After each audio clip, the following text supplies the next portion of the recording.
Welcome to episode 137 of the Thunder Underground podcast. My name's Trent. This is Jason. This week we've got Brax from Enslaved by Fear. Hell yes. It's going to be a good one. Yeah, it's been a long time coming. Actually, it has. We talked about it many times and finally made it happen after all these months and actually years. That's right. You could say, because I think the first time we talked to him was at this thing Steve Murdoch put on well over a year ago where it was, I can't remember what it was called, but it was that show where it was like a jam session, basically.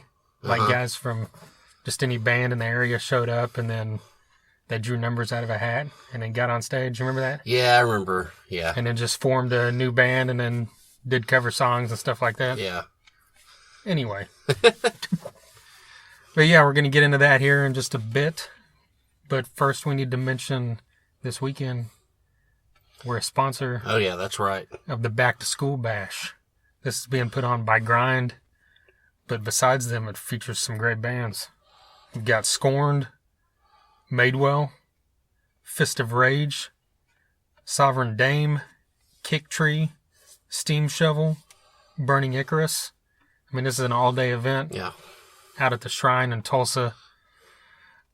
What day is that? August 5th. It's a Saturday. Yeah, it's this coming Saturday. Yeah, bring your rocking shoes. Yeah, and the best thing about this is it's only $5 or $5 worth of school supplies. Yeah. Because the point of this thing is to raise money and school supplies for kids, who are in situations that can't afford it, and also to help, schools, teachers replenish their stock, that kind of thing. Yeah. Because there's always a shortage of the stuff because it gets more and more stuff you need every year, all that great stuff. But you know what school supplies kids need? If not, just Google.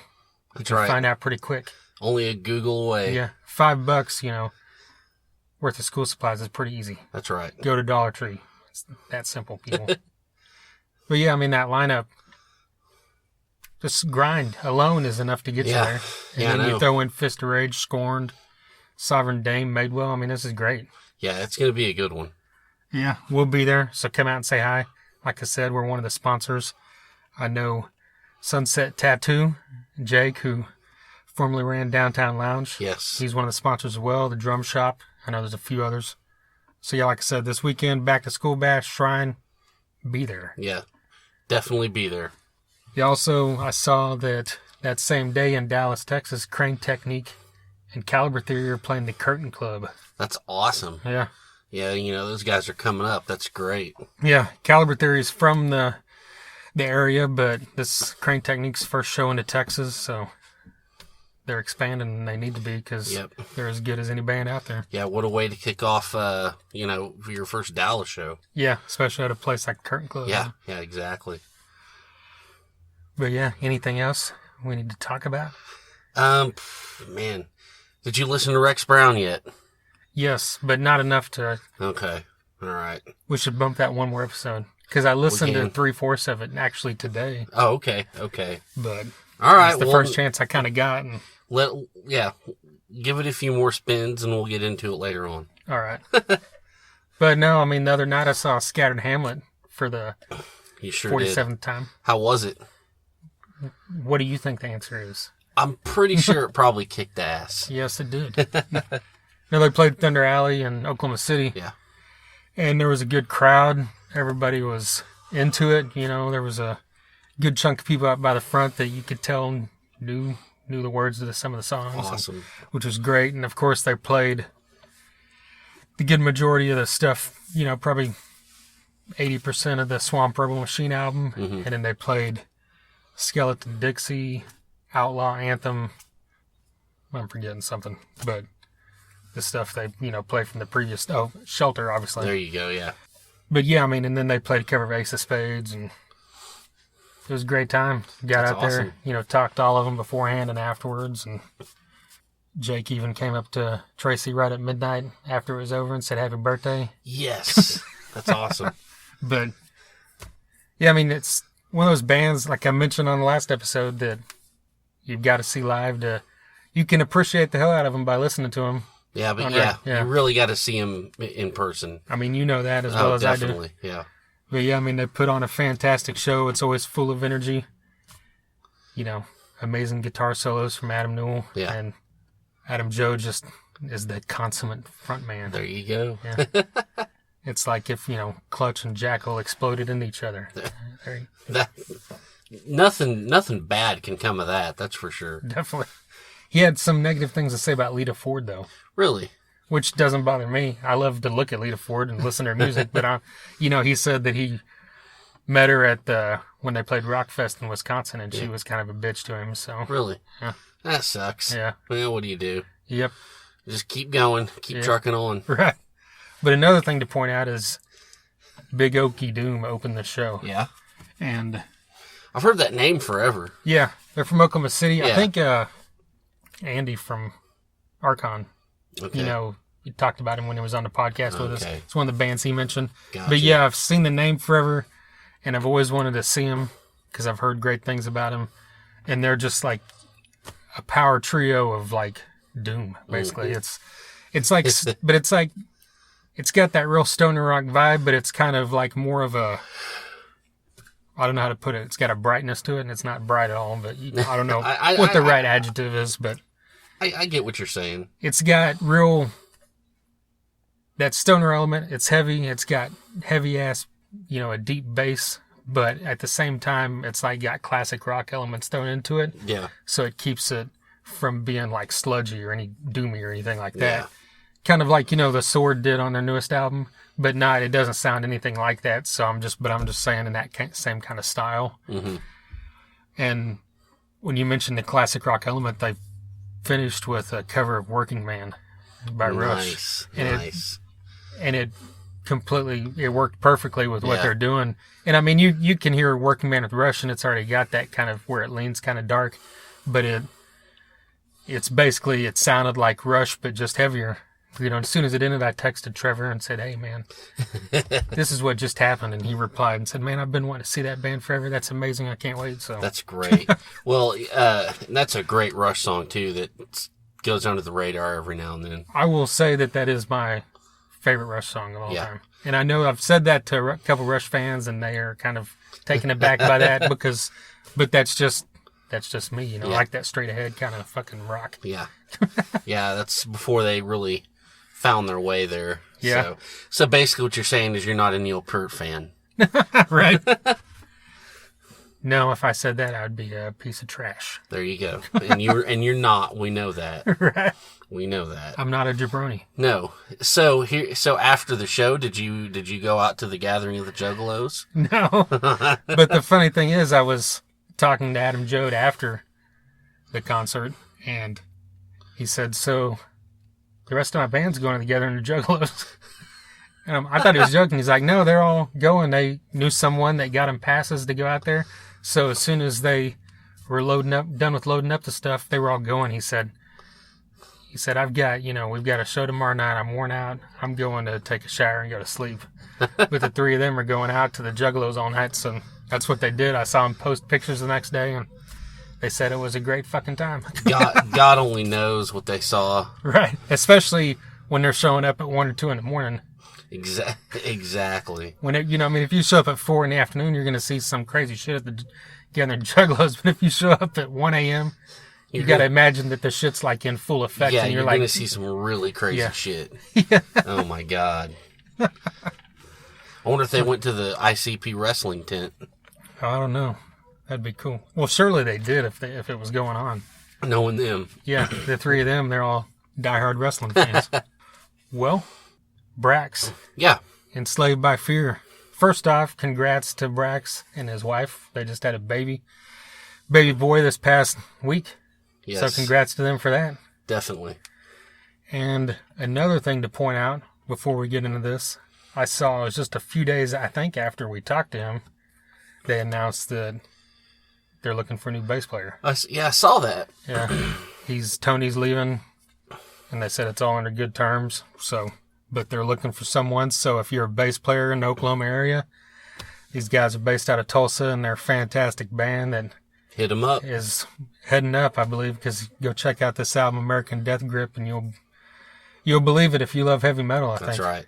This is like, what do you say, metalcore, heavy metal, all kind of rolled together. If you love Kill Switch, All That Remains, that kind of stuff. Shadows Fall. Yeah. Yeah. Stuff with killer riffs, kick-ass, drums, and then, of course, vocals that are punishing and melodic. Yes. They've got it. Got to sit down with him for over an hour and talk to him, have some beers, and had a great conversation. Yeah, we talked about all kinds of stuff. So let's do it. Let's get into this. This is Brax from Enslaved by Fear.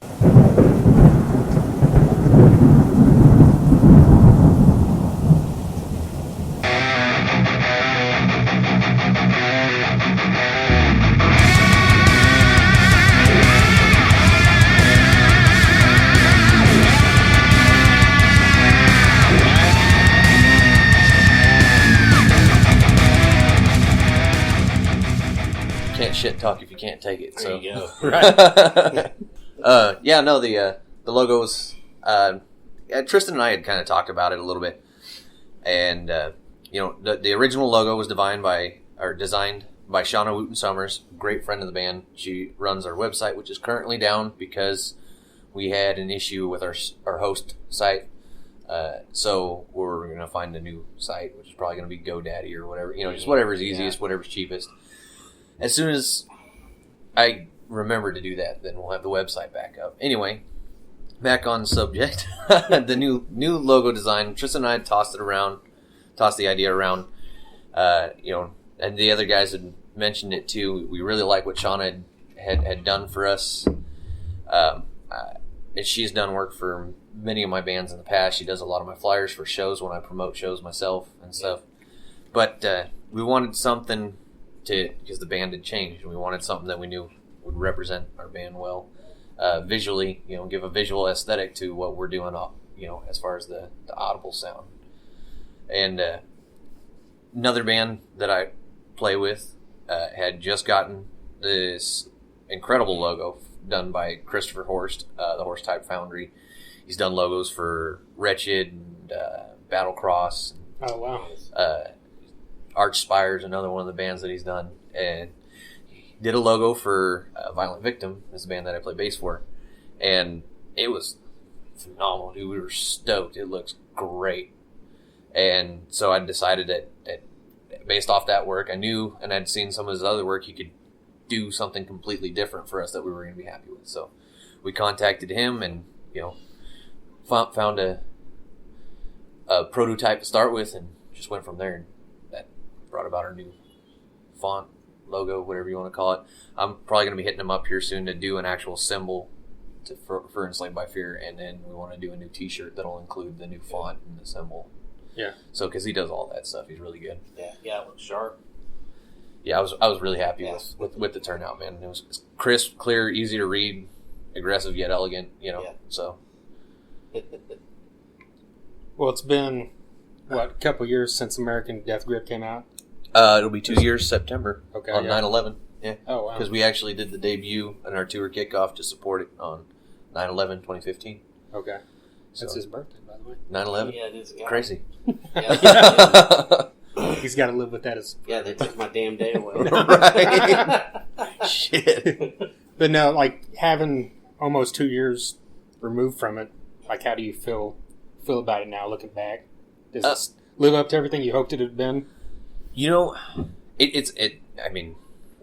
It's progression. We had the EP we put out. We went in the studio being 3 months old as a band. I don't even know if we had not played a show as a band at all yet. We wanted to have an EP first. I think we only played one show without a CD. Mm-hmm. And then we did our CD release at the Downtown Lounge. But, and that thing we thought was awesome. And then we recorded American Death Grip with a good friend of ours, Chris Cawthon, up in Bartlesville. And I was happy with it. I'm still happy with it. But I'm sure as soon as we produce something else, I'm going to look back at it and find something. I mean, it still kind of feels like there's something missing in there.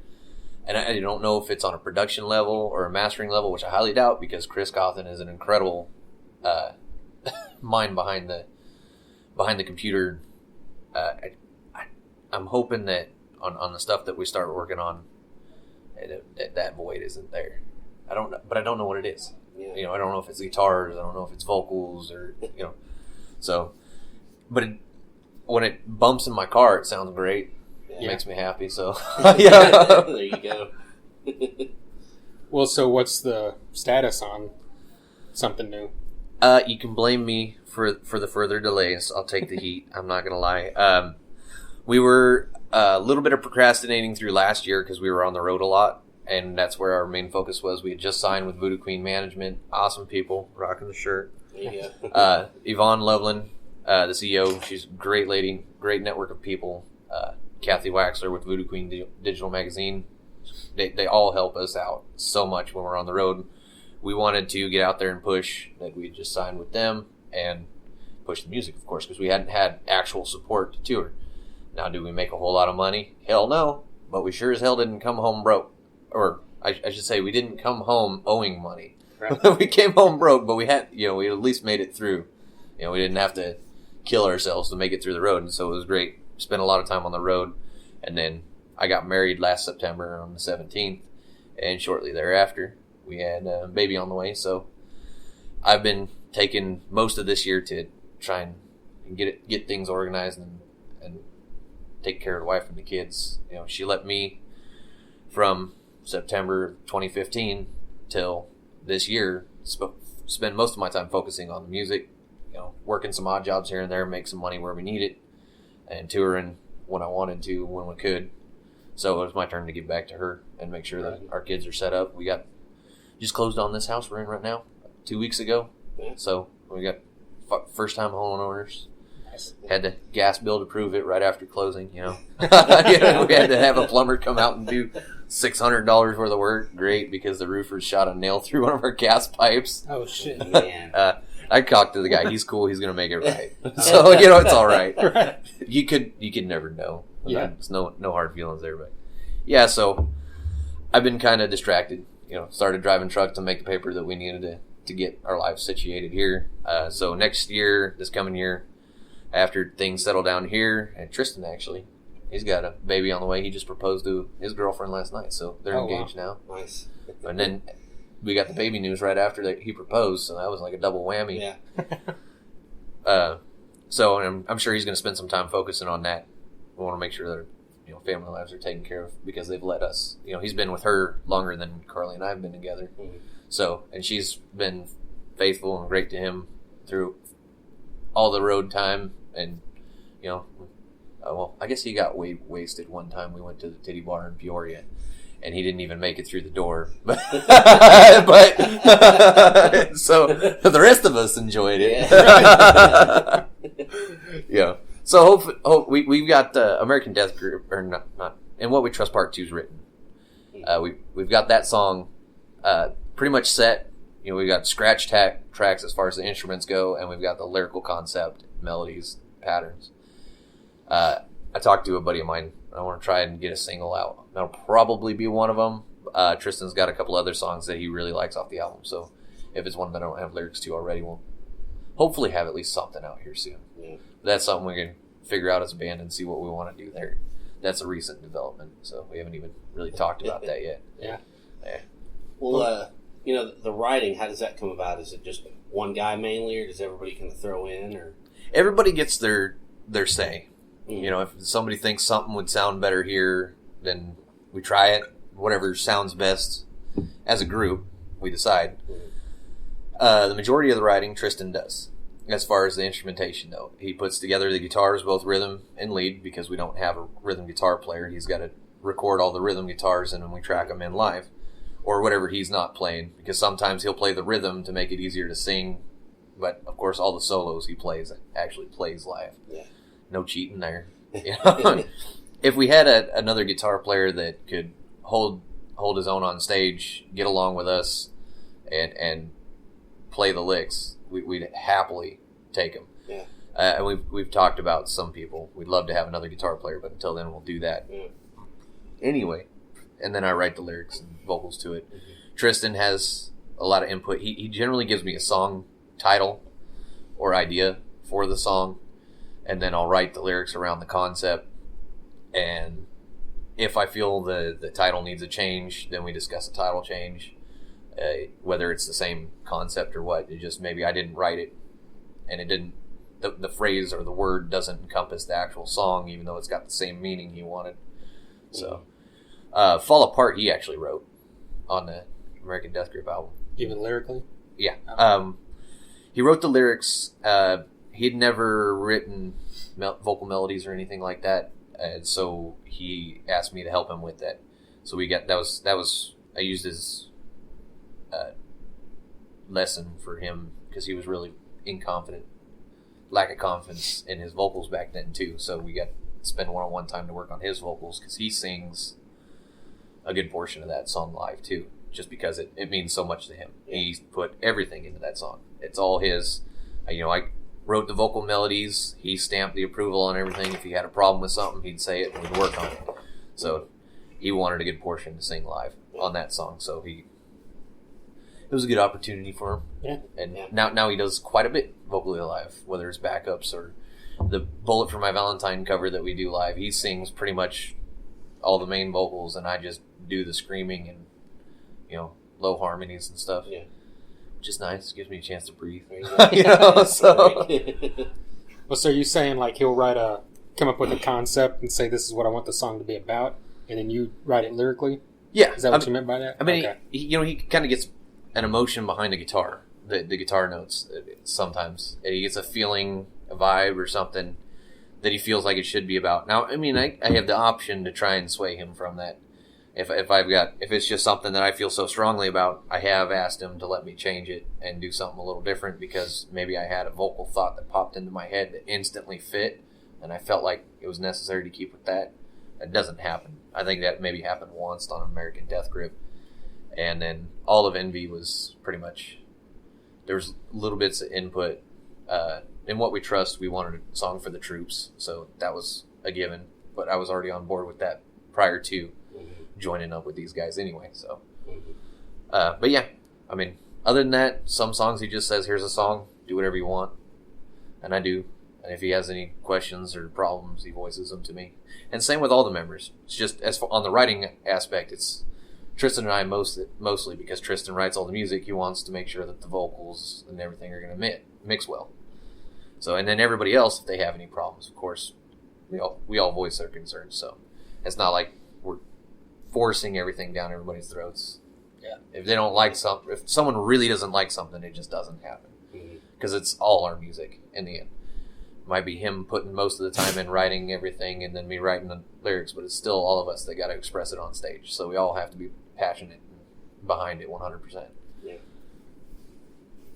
Well, what about, you mentioned vocally, like how do you decide that while you're writing, like this is where I'm going to scream, this is where we're going to sing, like between the growling and the actual singing? Like how does that come about when you're writing? I kind of just listen to the song and go with, I try to go with the clean melodies first because they're harder, obviously. If sounding pretty and writing a hit song was easy, everyone would do it. Right. But especially when I joined the band too, I was a death metal elitist at the time. If you clean sing, you're a bitch. They're like, you had me try out, and I just gutter rolled all through what is now, I think it was Envy or Jump, Get Off Your Ass, off the EP. So I would just gutter rolled through the whole thing, and they're like, "Damn, you got some brutal vocals. Can you sing?" Do I have to? So after that, I tried to find places to put the clean vocals first because I knew I could always write decent patterns for the death metal stuff. Or screaming vocals, however you want to refer to it. But I mean, as far as I don't go into anything expecting to do something. I don't like, because the one song that they thought was going to be completely brutal, like off of American Death Grip, Arbeit macht frei, work makes free is the English translation. Like they thought with the riffage that was going to be straight balls deep in death metal vocals. Yeah, there's hardly any screaming on that song. So it just, I don't know, it kind of started getting into a little bit of Breaking Benjamin at the time too, and I was kind of digging how he would write these really groovy breakdowns, but just be beautiful vocals on top of it. And at the time, I was really getting into him, so I think that kind of influenced me a bit there because those are pretty groovy riffs and Arbeit. Yeah. What, did you sing clean before? Yeah, I did. Oh, okay. I mean, I had experience. I was in choir in middle school and high Okay. school, and I did national and regional competitions through that. So, I mean, I liked singing at one point. I just got so into death metal and the elitist attitude that I didn't even give anything with clean singing much of a chance unless it was like old school, you know. Mhm. So, and then I broke that mindset, and now I listen to a lot of bitch music. So, Well, when you're writing lyrics, I mean, do you ever get stumped? I mean, and what do you do to get out of that rut? oh, dude, I don't know. Yeah, I get stumped. Sometimes I don't know if I can get out of it or not. Sometimes I feel like I could have done better. You know, I mean, but maybe that's every musician says that that I talk to. If you don't feel like you could have done better, you're not a real musician. So Right. I don't know. You know, generally I'll set it aside, and if I can't come up with something in a decent time frame, I'll try to move on to something else. Come back to it later with a fresh mind, different melodies in my head. Yeah. Because you get doing the same thing over and over again, everybody gets burn out on it at some point. So just try to not get to that burnout point. Yeah. Come back to it. Keep it something that is still emotional and fresh. Yeah. It's the more emotion that you feel when I'm writing lyrics. I feel it's to me it's better. You can come across, you know, you can try and especially with shows or whatever, you know, when Here I Lay is about how I have a daughter in Oregon whose life I'm not allowed to be a part of. Mother and I don't get along very well. There's no paternity test or proof that she is my daughter, so I don't have any rights, and I can't exactly afford a lawyer. Mhm. That aside, you know, I wanted to write a song. You know, Tristan looked at me and he said, try to write something emotional. Pick a song that actually matches with you and hits home with you. So I tried that. And the first time that I sang that song live, looking at people, I mean, it felt different. Because I try to make eye contacts with the fans in the crowd. You know, it's not everybody all the time, you know, but Yeah. I try to bring them in like I would want someone to do for me. Because we're entertainers. When we're on stage, we want to bring our crowd in, keep them entertained. I just felt different connection there. So ever since then, I tried to find something that I can connect with on a level personally that I feel like maybe somebody else did too. So a lot of the album ended up being about trying to better yourself. You know, not giving up, knowing that, you know, maybe eventually something's not working out right now, but just keep going. Yeah. It's always going to be there. So in a way, it ended up kind of being a concept album that really actually ended up having nothing to do with the title of the album. Mhm. It's just the title of the album was what we were really passionate about when it came across to us. So, but it's all about self-improvement, bettering yourself. You know, what is it? Overnight. It's about, you know, nothing happens overnight. So that's Yeah. where the title of the song came from. Is that saying? So Yeah, gotta work for it. yeah. Well, you mentioned touring earlier, and I know last year you guys did some pretty lengthy tours. Like you did the East Coast and the West Coast, right? We didn't quite go East Coast, but we did do like, Or like Midwest, maybe. you know, out east of here, east Okay. of Tulsa. Right. So, you know, we did, you know, down Texas, over Louisiana, Tennessee. Okay. Well, I think we had the date canceled in Tennessee or Kentucky or whatever, but, you know, Illinois, Missouri, Kansas, whatnot. We didn't quite get any response. I don't have any good luck booking. That's why we're so grateful to be with our management Yeah. company. But the contacts that I was working out for the actual East Coast, we didn't quite get a response back in time. So, Okay. but yeah, we were able to go west in 2015. We made it out there and played a show in Vegas. That was fun. Stayed at the Flamingo. Drank way too much. Yeah. Way too much. That's easy to do there. I Yeah. think they got rid of. People keep telling me they got rid of the comp drink service, Oh, but they didn't when we were there. And Ben and I found the sweet spot where all the fucking people come for their drinks, Yeah. or the waitress staffs and Okay. whatnot. So we just sat on those machines, and I was winning too. Not big, you know. I was like, I put in $20 and I had 75 in there, so I'm like, woo, yeah. whiskey. And Ben's on the 3 machines down or whatever. Long Island iced tea. 10 of them later, we're like, maybe we should go to bed. Yeah, the sun's coming up. We got to play a show tonight, dude. We had to go to Salt Lake City, Utah to play a Metro bar. And so Ben and I are in the back of the van. Fuck. And we ate Chipotle. Big mistake. No. Right. Right? There was a couple annihilating toilet stops. And we've all been there. Right? We've all been there. I wish it was an RV. Then we could have at least kept driving. Yeah. No kidding. Well, what's your guys' go-to on the road, like, besides Chipotle? Is it like truck stop food, or is it like trying to be healthier, or do you guys just do whatever you... We do try to be healthier. I mean, you got to go with what you can afford. You know, sometimes you've had a couple successful shows, you've sold a lot of merchandise, you had a good crowd, so you got a decent door split, or you had a good upfront guarantee. Because let's be honest, you know, we're not big level. We're not getting great guarantees at every show if we're getting a guarantee. Mm-hmm. And then during the weeknights, sometimes they just want to do a door split because, well, they don't know you.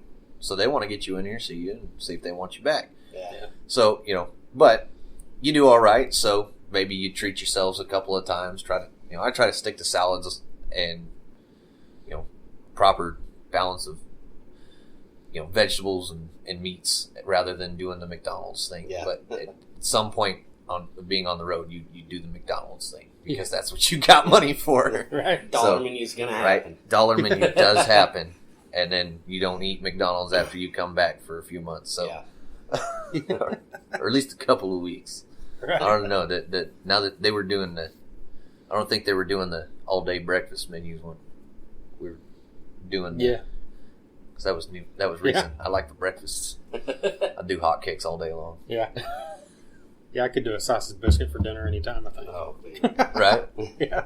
But now, you know, now I'm a truck driver too. So I live the in essence the tour life without the glory every day, all day. Right. So I get a little bit better bed in my big rig than I do in the back of that van, but you know, so I just try to keep healthy because there's a lot of beer, so you got to make up for it somewhere, right? Yeah. Right. Yeah.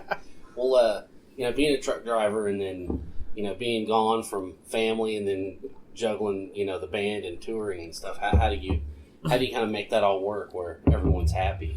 Well, I mean, like I said, it's been pretty much focused on the family life lately. Yeah. We've did quite a bit the last year, and you know, we made the big steps to get us there the year before, and so we were definitely happy, not satisfied, but happy with what we did. We want to keep going as far as the satisfaction goes. We want to keep pushing forward.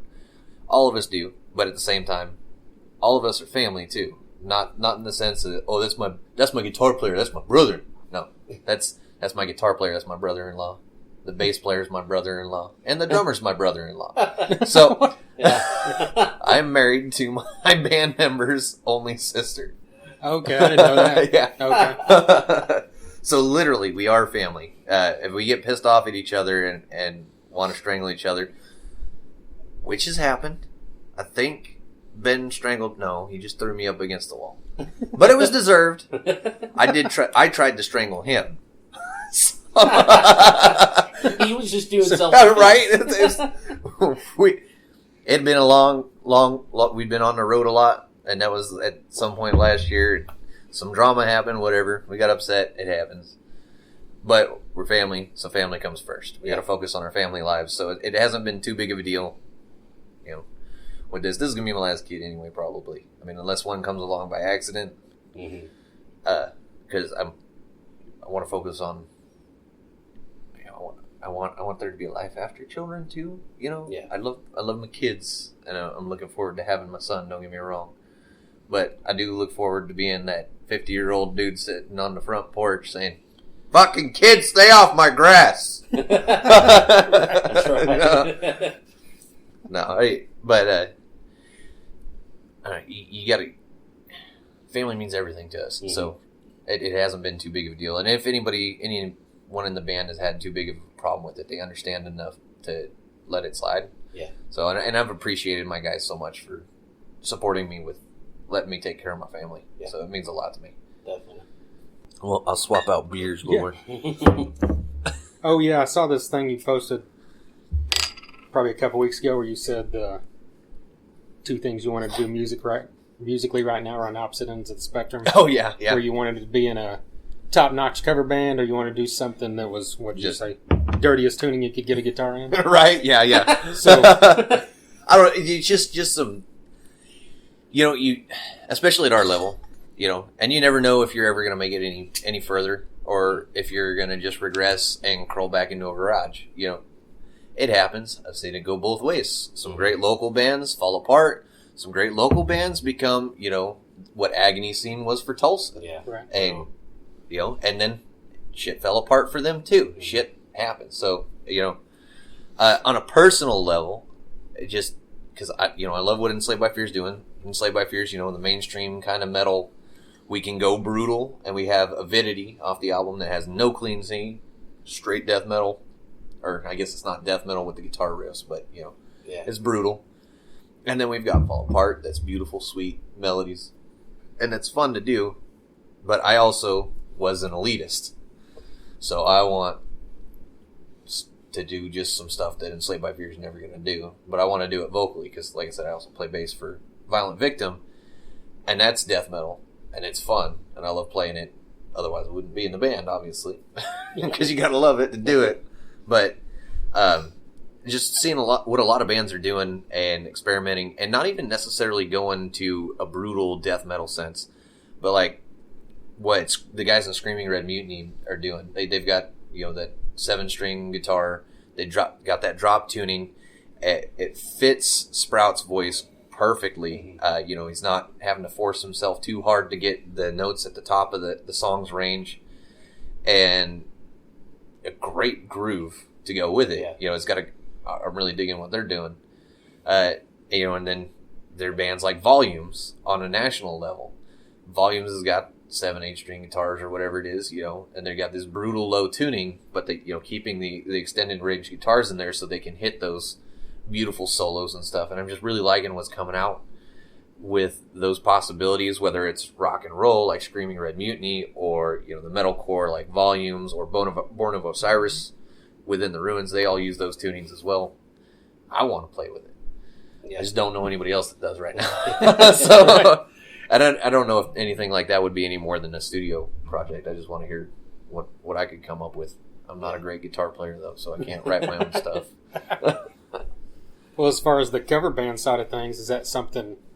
Because to do that to make money, you'd probably have to do like Jesse's Girl and shit like that, right? Well, I actually, Yeah. the idea came about. I was talking with one of our Voodoo Queen management brothers and Maximus. I get bored on the road, and I do a lot of talking on the phone We because played them before, by the way. Anyway. Oh, nice.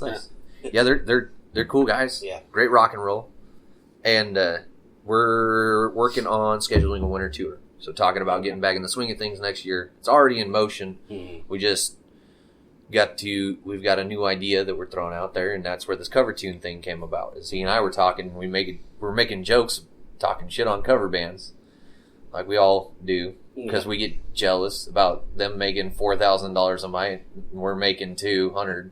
It's like, motherfucker, what? I wrote my shit, Yeah. But in all seriousness, his words, not mine. A bad day playing covers on stage is still better than a good day in a cubicle. Yeah. So, Yeah. we decided we were going to do a tribute band. We're going to see how it works out and see if it works out. Most of the guys, I guess, they already know the stuff. And then I'm going to play bass for it. So it'll be pretty much Maximus minus their bass player. And I'll be playing bass for them, doing backup vocals. And we're going to have them headline this tour so we can support the Pearl Jam tribute band on tour. Okay. So, that way, Enslaved by Fear, as far as it goes to fit in, because obviously Enslaved by Fear doesn't exactly fit with Pearl Jam. We get that. So we'll play like a more rock and roll set to fit in with Maximus and the Pearl Jam tribute. So Yeah. That way we can, book a couple of casino gigs and make some real money to cover our real endeavors.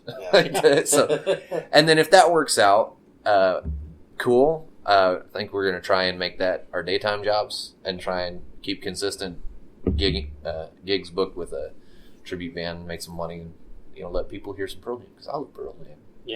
Yeah. So right. Do you have a name yet? No, we're still just talking about it. I've got, because it's got to be a song title or like a pun. well, I've actually thought about it. I haven't talked to him or any of them about it, but I don't want to do that, because if in the event we decide we want to learn other covers and not just do the Pearl Jam thing, then we could say, okay, we can book the Pearl Jam tribute, or we can book a cover band, let the venue pick. Yeah. The more options you can provide, the more money you're capable of making. True. So it's strictly a business endeavor that we can drink beer and have fun at, So we'll see how it works out. I hope it works out, because it'll only help our original bands out in the long run, and that's the goal there. So we're not starving on tour, and if we can get the right bookings, if we can get our show and get our sound right to where it's quality, we can make the money and send some money home and pay some bills. Not have to stress about being on the road all the time. That's right. Right. So then have our original bands open up. Yeah. And it kind of sucks that you got to do it that way, but I mean, that's what the industry is calling for on a bar level. On a bar level, what are you talking about? Badfish plays Canes. Yeah. So what am I saying, man? And that's one of the biggest tribute bands next to the Kiss tribute bands, the Maiden tribute bands. Yeah. So, and then some friends of mine, Cemetery Gates, the Pantera tribute band out of Peoria. Those guys are good. So, but they all make good money when they're on the road. They don't have to worry about stuff, and I like that concept. Yeah. So there's the one that's called Slayterica or something like that, where they do Slayer, Pantera, and Metallica covers. Yeah. Oh, nice. Yeah. And the logo's like the three mixed together. I think I've seen that before. Yeah. I mean, I kind of feel ashamed because I've shit talked cover bands. I got so many friends that have been in cover bands, and I fuck with them. They know I love them, and I support them too. Yeah. But and now I'm doing it. So all you guys, anybody of my friends that I've made fun of throughout the years, you can fuck with me now. Turn it on you. Right? I'm sorry. Well, what's your favorite Pearl Jam songs, as far as if you're looking forward to playing? To be honest, Pearl Jam was the one that we picked mostly because they knew, and because Pearl Jam, a lot of people know Pearl Jam. As far as what I like, that's pretty much the radio stuff, because I'm not like the, oh dude, I gotta get that new Pearl Jam album. At any point in my life did I ever say, I have to get that new Pearl Jam album. Right. But I mean, there isn't a song that I don't like from them. If you play Pearl Jam, I'm gonna be happy. So I had no problem. He said, well, why don't we do Pearl Jam? All right, well, let's give it a try and see what happens. Yeah. I'm down to try anything. If I can have some fun and make some money while I'm having fun, why not? So that's a good idea. We'll see where it goes. Bands that kind of fit right in between everything and draw fans from both sides. Yeah. Nobody hates them. No. Yeah. I don't think I've ever heard anybody say, fucking Pearl Jam's horrible. Yeah. And if they did, I'd probably slap them. But, Exactly. Yeah, I don't know. We'll see how it goes. If it works, it works. If it doesn't, maybe we'll... Is it too soon to do Soundgarden? Yeah, if you do it right now, it seems like you're just trying to... Right. Right. Capitalize on hanging. Yeah. Right. That's brutal. Right. All right, I'll stop. Some people are going to crucify me. I love Chris Cornell, man. He was such a fucking inspiration. Yeah, man, that was messed Vocally up. growing up, man. Oh, yeah. Spoon Man was my shit. Yeah, same here. Yeah, he's huge Soundgarden fan. That was the only reason I wanted to go to Rock Oklahoma this year, aside from all my buddies on all the stages that I wanted to support. Yeah. But the ticket prices keep going up, so if the lineup isn't stacked for me, I can't justify the money. Yeah. Especially because just started the new job too on top of it, and taking the time off work. Yeah. We were trying to buy the house, and that wasn't going to work out very well. So, but It's always next year. That's Yeah. right. Maybe we can get never know. the Rock on the Range lineup, and Rock on the Range can get our lineup. You know? It's about time that happened. Right? Come on, give us some Metallica, damn it. That's right. The Okies like our rock and roll and metal. Yeah, Don't I know. judge us because most of us wear shit kickers. They still listen to metal too. That's right. Yeah, that's right. True. Well, speaking of Oklahoma, like, we always like to ask people around here, like, being a musician in the Tulsa music scene, what are your thoughts on the state or the current state of Tulsa's music scene? I couldn't be prouder. I'm not gonna lie, dude. I hate Oklahoma. I love Tulsa. Yeah. End of story. We always have a good response in Oklahoma City too. But we're an outside band coming to OKC, and they support us great there. Our fan base has been building, and we love playing there.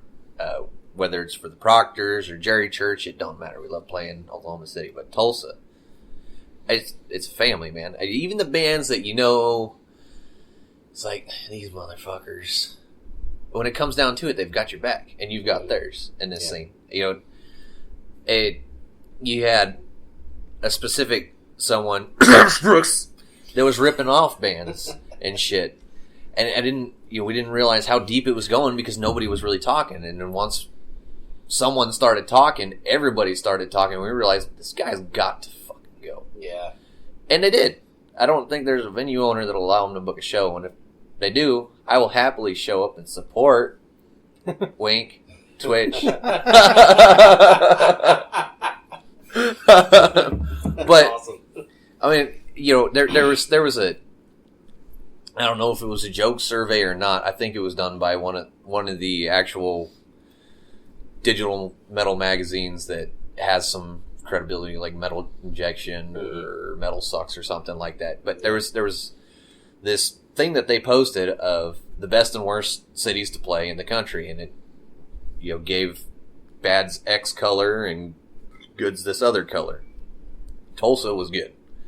Oh, And cool. it was to get on the good side. It was listed on like one of the top 5 best cities to play, and I don't think that was necessarily based on a national level, because we don't get a whole lot of the really good nationals because we're a smaller city, even though we are a decent sized city. Yeah. But anytime I bring a band to come play with us, whether it's small venue or big venue or packed crowd, small crowd, they have a great time. Yeah. They enjoy playing for Tulsa, and they enjoy hanging out with the fans in Tulsa. And the fans treat them right, and for the most part, the venue owners and the promoters treat them right. Mm-hmm. And that's why, when people start screwing around and trying to tarnish that name, and the scene unites and says, "Get the fuck out of here." Yeah. That makes me happy. Yeah. Yeah. That's, You know? yeah. That's you can't put a price on that. That's great. Yeah. I've been playing in Tulsa for 10 years about. So, I've been here my whole life. I grew up in Oregon, and I've played shows all over Oregon, a little bit of California, whatever. The best place to play, the best scene that I've ever seen is Tulsa, because it's not just bands playing a circuit of clubs. These bands get out there, and they might not make it to every show, but they come. Yeah. At some point, you'll see them. Yeah. Whether I see the guys in Driver, I see the guys in Grind, I see the guys in Fist of Rage, Less Than Human, Screaming Red Mutiny, all the time at our shows. Yeah. And that's part of why we moved here to Skytook. My wife doesn't like the big city idea. Tulsa's a big city to her. She didn't want to live in the city. Mm-hmm. That many people, traffic, whatever. I tried to get her to move to Tulsa. But so we settled on Skytook, good school system for the kids. And now when, there's a show going on tonight that we didn't know about, we can go down there and support our friends too. Yeah. So it was a lot. That had a lot to do with it, because we both love the music scene. So Well, you played a lot. I mean, you guys play a lot of shows in Bartlesville. Like, how's the turnout there usually? Is not is there bad. a good fan base there? It's pretty good. I mean, Bartlesville's starving for something other than red dirt. Now, no offense to any of my red dirt friends, because good music's good music. If you're good at it, you're good at it. Yeah. And I respect all musicians from any genre, even if I don't like it. Yeah. But that's all there is. Angelo's Tavern has nothing but red dirt. You can ask their sound guy. A bunch of great bands. You got red dirt, country, and classic rock and roll is pretty much all you're going to get there. They used to do, I think that Fist of Rage plays there a lot. And they've been a hometown band for, since before I started playing in Bartlesville, Tulsa, or whatever. Yeah. Because I started learning with those guys. Those guys were teaching me back in the day with their original lineup. And those guys are like one of the heaviest bands that Angelo's will allow. We played there once, and we had it packed. We Fist of Rage had to pack up and split, so they were loading up, making sure as soon as the show's over they could head to Waco. I think they had to make it to whatever. And that bar was packed till bar closed. Yeah. Still, anytime I try to book a show there, no one ever answers me. So we did Kendall, the vocalist for Violent Victim. He did with Tristan from Enslaved by Fear and the drummer for Violent Victim. They put together this women's club show, 100 cap place. We had Jay and Brenda from 5 Minutes Alone, Edge of Zephyr, come run sound and lights for us. We had Enslaved by Fear, Violent Victim, a bunch of other bands. I'm brain farting. I'm horrible. Because I think I got pretty drunk. Sanity, damn it. It's from Tulsa. Searching for Sanity. Searching for Sanity, yes. Because I hadn't seen those guys in forever, so they came up and played with us. But anyway, it was packed. Mm-hmm. We did, our drummer Ben put together a show up at the Heritage Theater in Dewey, which is just basically a burb of Bartlesville. Yeah. They're pretty much connected. Might as well be the same town. Yeah. So we found out she was willing to give us a shot. So, okay, well, we charge a cover. We'll take the cover, and you keep whatever else. That way she's not losing any money. We used her sound system, and which was whatever, decent turnout. She made a lot of money at the bar, and we had a bunch of kids there because it's an all-age community center, but it's got a full-service restaurant, bar, and grill, so you can get food, beer, and all that until bar closed. Yeah. So she gave us a shot. We did a good turnout, and we did another show there again that I booked and promoted, and then again brought Jay and Brenda to run lights and sounds. We had Edge of Zephyr, 5 Minutes Alone, brought Grind up there, Enslaved by Fear, Violent Victim. We had some kids out of Tulsa called Free Candy, punk rock. I think that was like their first or second show ever. Mm-hmm. So, good 200-300 people or whatever. It was a good turnout. Yeah. So I mean, if a bar would allow it to happen, it would be awesome, and they'd eat it up. There's people to support it. It's just the industry doesn't. Yeah. So Yeah. that's why we're originally from Bartlesville. The whole band started off in Bartlesville. Now Ben, I think he actually just moved back to Bartlesville. He was living in Tulsa. Tony lives in Tulsa now. I live in Skytook, but we've always claimed Skytook as our hometown because Tulsa as our hometown. Because Tulsa's always supported us. Yeah. Whether it's the promoters, the other bands, the fans, Tulsa's always been the strongest for us. Yeah. We can pull a crowd in Bartlesville, and we have a bunch of loyal fans up there, don't get me wrong.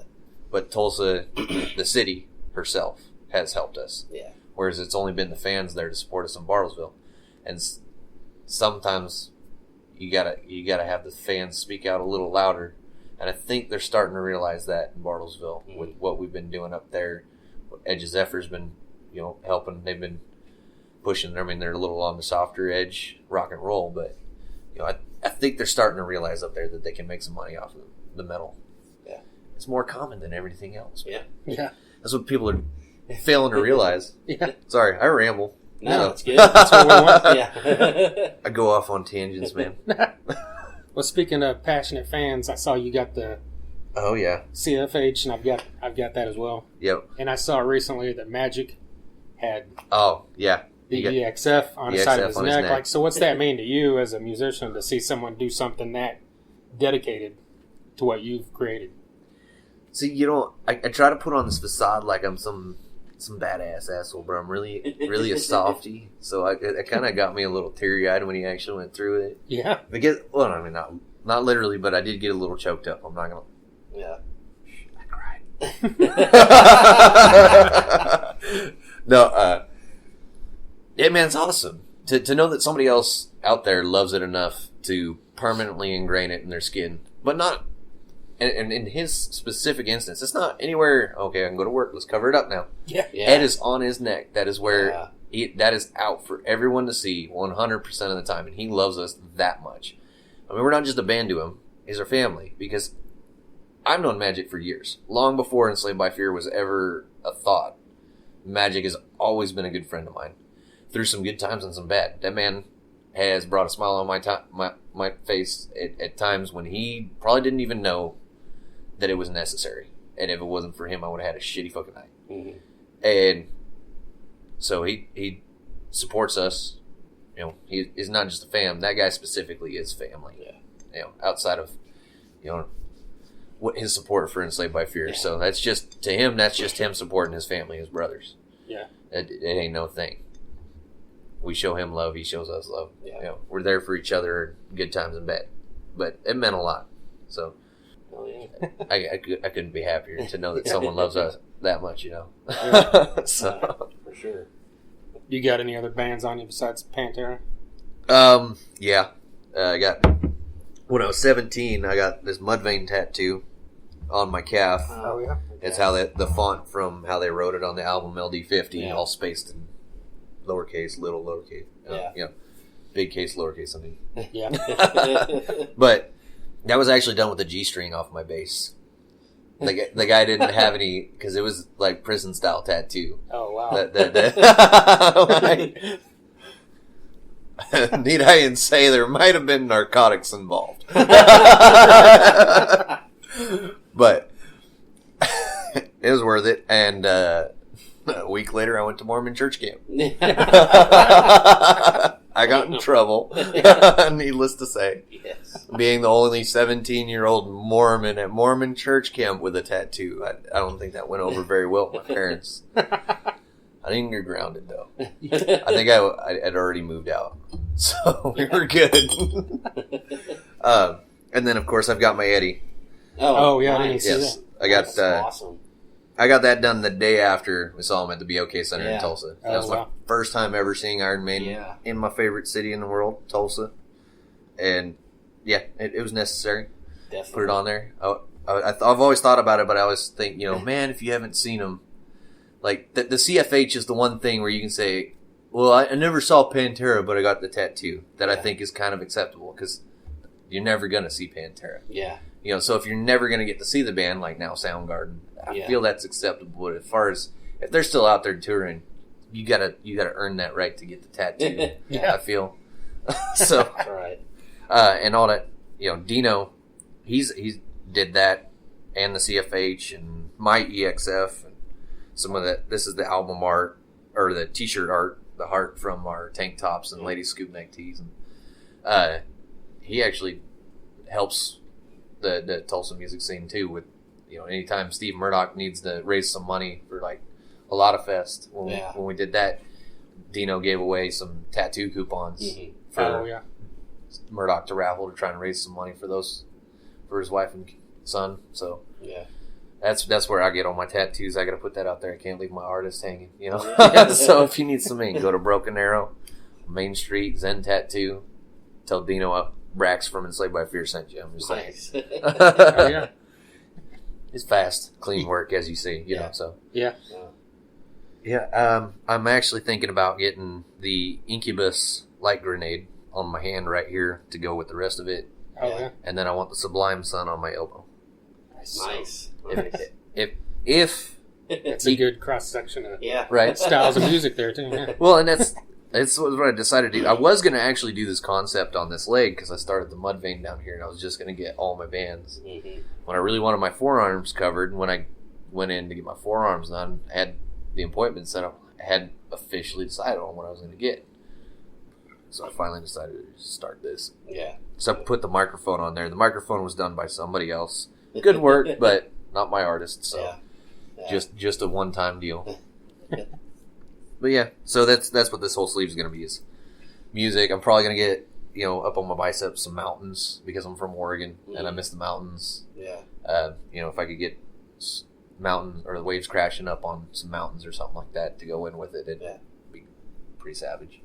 Yeah. So, and then I'll get my, heart Oregon and heart Oklahoma somewhere on my chest. Yeah. Like the green heart. Oh, yeah. Yeah. That's cool. I like it out here, but the reason why I say I hate Oklahoma but I love Tulsa is because it's so flat.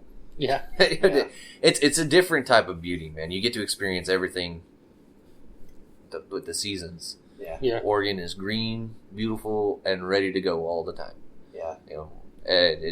I kind of took that for granted growing up there. I miss it now, but I'll see her again. Yeah. Yeah, Oklahoma, you got to go way west or way southwest or southeast to get any kind of hillage or... Yeah, I used to do a lot of rock climbing and rappelling and stuff when I was in high school and before I moved out here in 2007. Mm-hmm. Not much place to do that. No. They don't even have... I'm pretty sure they do now, but back when I first moved here, I don't think they had any rock climbing gyms or anything like that either. So I just kind of let it go, and now I probably just kill myself. Yeah. Right?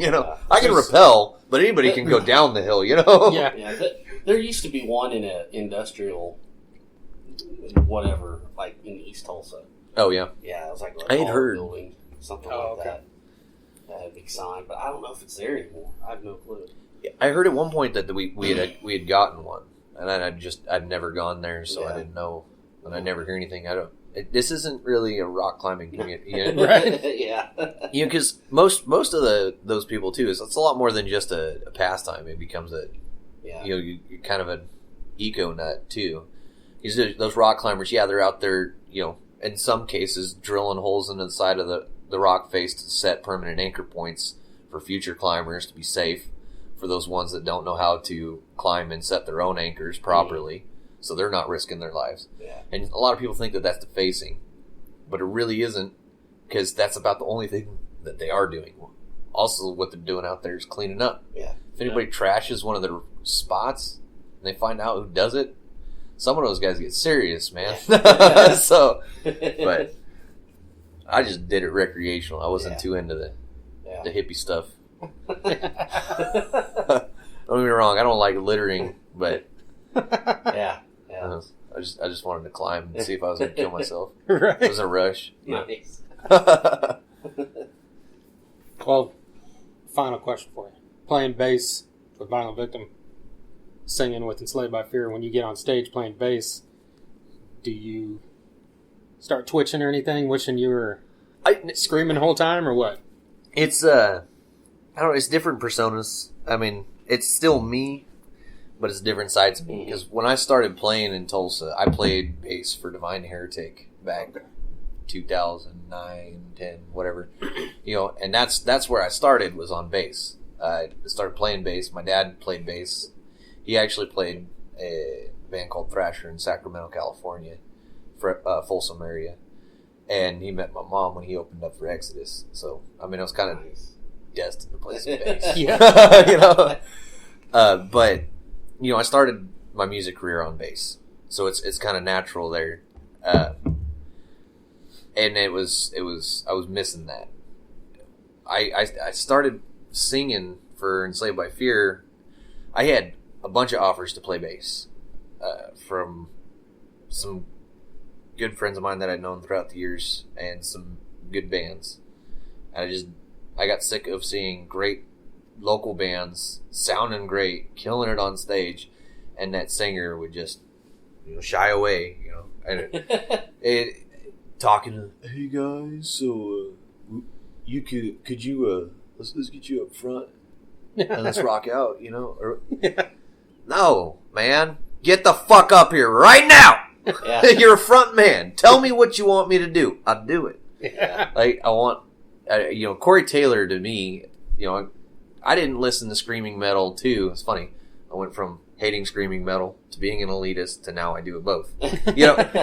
Corey Taylor was my perfect idea of a front man. Yeah. Because that's the band that got me into the screaming genres, and then I progressed to Suffocation and all the brutal shit from there. But that's how I want. So I quit playing bass. I missed music a lot. And then Ben called me and said, "Hey, Braxton, I want you to try out. You can sing." Okay, let's do this. So here we are. Yeah. So playing bass for Violent Victim was, they had issues with their original bass player. He was out of the picture. And I'm like, well, I'll fill in for a little bit. And filling in for a little bit became, well, if you guys want me to stay, I'll stay. Yeah. But once you say that I'm staying, then I'm a member. And we'll do this thing. Don't treat me like you're hired, bitch. Yeah. I still get my ass slapped from time to time, but you know, them soldiers redheads. Yeah. No, it's fun, man. I don't miss it when I'm on stage. I guess I kind of do, but they let me do a little bit of vocals on stage, and then they let me talk shit with the singer and the microphone, so it makes me feel all right, you know. Right. So we kind of do it. No one in Enslaved by Fear talks on the microphone with me. And that's not by my choice. I tell them to talk in the microphone. But, you know, a lot of people think that when we get off stage, Tristan and Tony hide. And it's not because they don't like fans or anything and they don't like talking. They don't like socializing. They have Devan or booze. Yeah. You get some beer in them and they're down. But... sounds like him. Right? Lord. Sober, Tristan goes from the van to the stage, and on stage, he's in your face. He gets off the stage, and he's a very timid kid. So him and Tony both. Yeah. So they don't talk into the microphone at me. So it's a different dynamic with Violent Victim. So it makes it fun. Yeah. I like being goofy but serious at the same time. Yeah. Again, if you're not having fun doing it, why the fuck are you doing it? That's right. That's right. Cool, man. We appreciate your time. Yeah, thanks. Well, thanks for hanging out and drinking some beers with me. There you go, Brax from Enslaved by Fear. Thanks to him for taking the time out to talk to us. We went out to his place and, like I said earlier, had a few beers and just a good conversation about what he's had going on, what the band has coming up. So glad to finally have him on here. Definitely. Yeah, so once again, go check out Enslaved by Fear. Look him up on Facebook. Their music's on Spotify, iTunes, all that great stuff. Get American Death Grip. Look for what they've got coming in the future. Check out Violent Victim as well, the other band that he's in. And do yourself a favor. Not only that, look us up. TheThunderUnderground.com.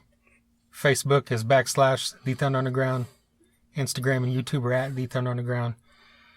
You can find all the episodes on YouTube as well. But SoundCloud.com / Thunder-Underground is where they all go first.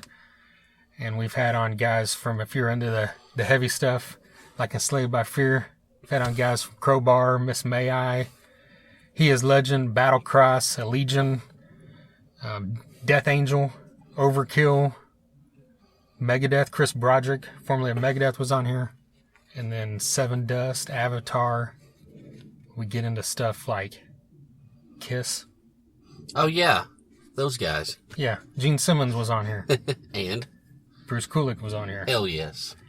And then, hey, if you like to get your 80s melodic rock on, we've had on guys from Europe and Great White, Firehouse, Trickster, Warrant, all that great stuff. Bullet Boys, Lillian Axe,